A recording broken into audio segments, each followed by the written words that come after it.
संसारी असावे असोनी नसावे भजन करावे वेळोवेळा. वेळोवेळाला भजन करायचं. संसारामध्ये राहून भजन करायचं. संसारामध्ये राहून भजन केलं आमच्या नाथबाबांनी. श्रीखंड्याच्या वेशामध्ये जगाचा मालक कावडीनं 36 वर्ष पाणी वाहिलं महाराज. सगळ्यांना दृष्टांत माहित आहे. मग संसारामध्ये राहून जर देव भेटत असेल तर काय जंगलात जायची गरज आहे. पण संसार करावा कसा? संसार करावा नेटका, राहू देऊ नये फाटका, आणि त्यामध्ये असावा परमार्थाचा चुटका. आपल्या परिसराचं वैभव भूषण आमचे ज्येष्ठश्रेष्ठ गुरुबंधू हरिभक्तीपरायण आपले सावरगावून आलेले आपले आबा भाऊलाल महाराज काकड, उत्कृष्ट कीर्तनकार. आणि आबांना सुद्धा राजकारणाचा वारसा चालून जर समजा त्याच्यामध्ये कळालं, आपले खानदेश रत्न तुकाराम बाबा जेऊरकर बाबांच्या संगतीमध्ये 10 दिवसामध्ये आपल्या जीवनाचं सार्थकता कशात होईल. 10 दिवसामध्ये पायी वारीला पंढरपूरला जाऊन दर्शन घेण्याचं सामर्थ्य आपल्या आबांना सुद्धा त्याचं महत्व कळालं. म्हणून आबा सुद्धा त्यांच्या नावानुसार. मग जर मी म्हणतो आपण कुठलाही वारसा चालवत असेल, राजकारण क्षेत्र असेल, परमार्थिक क्षेत्र असेल, संसारिक असेल, कुठल्याही क्षेत्रामध्ये आपण वावरत असाल, पण जर समजा आपण निश्चय केला, अंतःकरणामध्ये श्रद्धा भाव ठेवली, तर खऱ्या संताची संगत प्राप्त होत असती. आणि त्या संतांच्या संगतीमध्ये जाऊन आपल्या सुद्धा जीवनाची सार्थकता होत असती.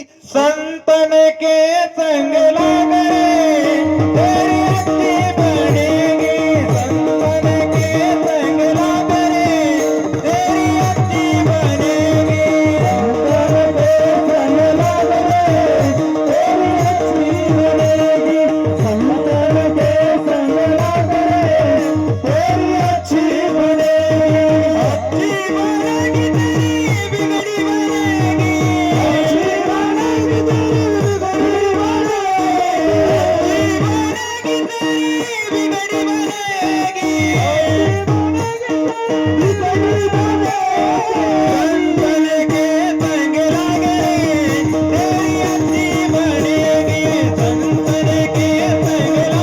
तेरी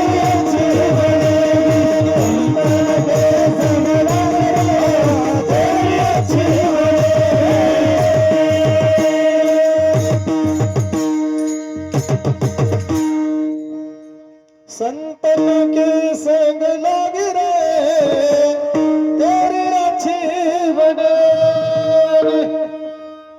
मग जीवन जर सुधारायचं असेल दादा, आपल्याला वाटत असेल आपल्या जीवनामध्ये आपल्याला खरा आनंद प्राप्त झाला पाहिजे, आणि तो आनंद आपल्याला प्राप्त करून घ्यायचा असेल तर खरोखर संतांच्या संगतीमध्ये जे महत्व आहे ते इतर कुठेही भेटून मिळू शकत नाही.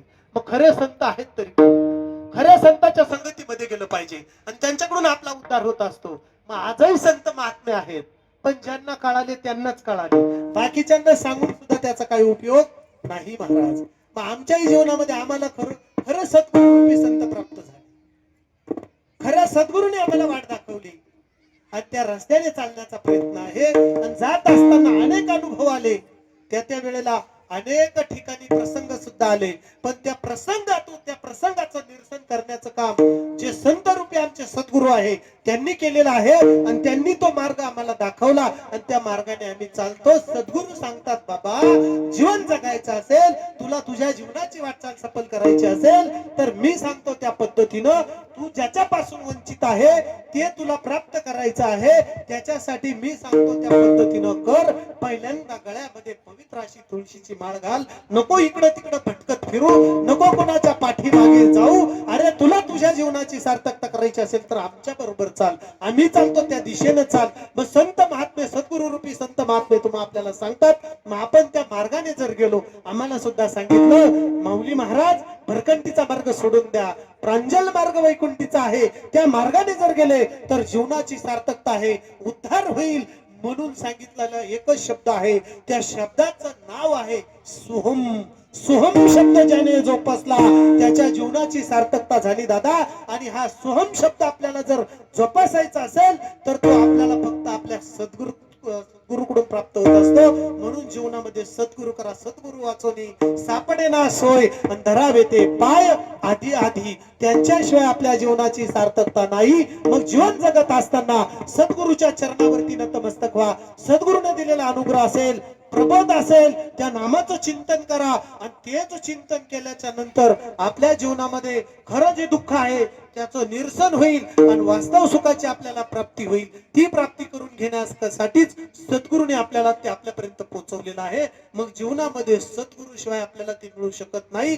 तुम्ही आपण सर्वसाधारण जीव आहोत, आम्ही तुमच्यातलेच आहोत, पण ऐका, आम्ही थोडा विश्वास ठेवला आणि विश्वास ठेवून आम्ही त्या मार्गाने जाण्याचा प्रयत्न केला, म्हणून जीवनामध्ये एक अनुभव येत चालला दादा. मग जीवन जगत असताना सद्गुरूने दिलेला अनुग्रह त्या नामाचं चिंतन करा आणि ते चिंतन केल्यानंतर खऱ्या परमात्म्याची आपल्याला भेट झाल्याशिवाय राहणार नाही. आणि ती भेट करण्यासाठीच आपल्याला जीवनामध्ये दोन गोष्टीचं साधन सांगितलेलं आहे. ते साधन मग मी आज अभंगच तो निवडलेला आहे, राम आणि कृष्ण हेच साधन आहे. रामकृष्ण नामे सहज तुम्ही चिंतन करा, त्या चिंतनानेच आपल्याला ते प्राप्त होईल. माऊलीने सुद्धा तेच केलेलं आहे. रामकृष्ण नामाच्या आणि जीवनामध्ये महाराज खरोखर गळ्यामध्ये माळा परिधान केल्या हो. त्या माळा परिधान करून आणि त्यांनी भगवान परमात्म्याला आपल्या हृदयामध्ये जागा दिली. अभंगाचं शेवटचं चरण ज्ञानदेव माने ज्ञानदेव ध्यानी रामकृष्ण माळा, ज्ञानदेव ध्यानी रामकृष्ण माळा, ज्ञानदेव ध्यानी रामकृष्ण माळा, ज्ञानदेव ध्यानी रामकृष्ण माळा, ज्ञानदेव ध्यानी रामकृष्ण माळा, ज्ञानदेव ध्यानी रामकृष्ण